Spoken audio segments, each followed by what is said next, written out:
सरकार को के राजस्व को नुकसान पहुंचा, हजारों करोड़ रुपए का नुकसान पहुंचा, क्योंकि एलजी साहब ने अपना निर्णय बदला, बिना कैबिनेट से डिस्कस किए बदला, बिना सरकार से पूछे बदला, और उन्होंने बदल के उसको लागू करने के लिए ऑर्डर किए, जिसकी वजह से दुकानें नहीं खुल पाई और लगातार नुकसान हुआ।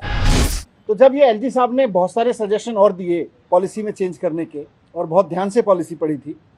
उस समय न तो एलजी साहब ने आपत्ति की कि अनऑथराइज एरियाज में शराब की दुकानें नहीं खुलनी चाहिए, ना उसका बदलाव, ना उन्होंने कोई आपत्ति की, ना उसमें कोई बदलाव का सुझाव दिया, बल्कि मंजूरी दी।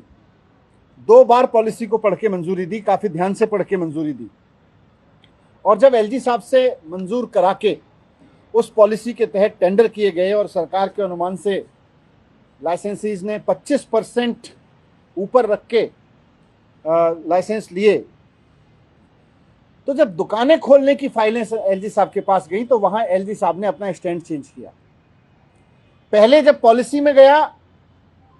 कि अनऑथराइज कॉलोनी में भी दुकानें खुलेंगी, इक्विटेबल डिस्ट्रीब्यूशन होगा, उस समय एलजी साहब ने कोई ऑब्जेक्शन नहीं किया, पॉलिसी पास की, सारे रूल्स पास किए, सब कुछ पास किया। लेकिन जब दुकानें खुलने की फाइल एलजी साहब के पास पहुंची तो वहां पर एलजी ऑफिस में कुछ बदलाव हुआ, एलजी ऑफिस ने अपना निर्णय बदला।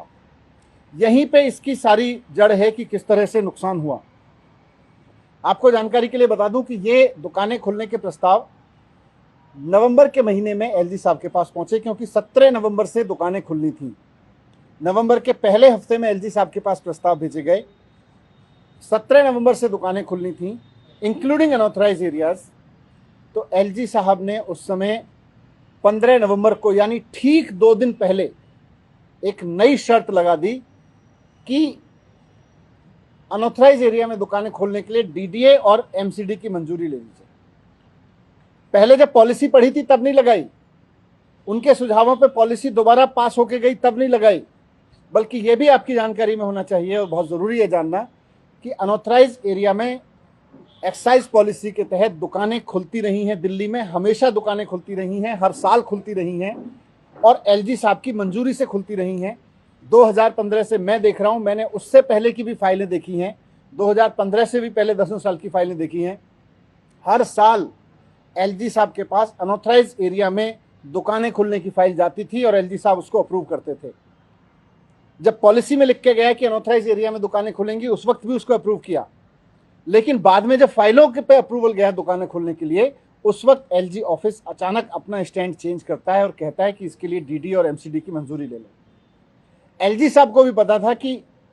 ये मंजूरी डीडी और एमसीडी से नहीं ली जाएगी, बल्कि राज्यपाल, उपराज्यपाल महोदय के ऑफिस से ही होनी है, हमेशा की तरह से जैसे पहले होता रहा था। लेकिन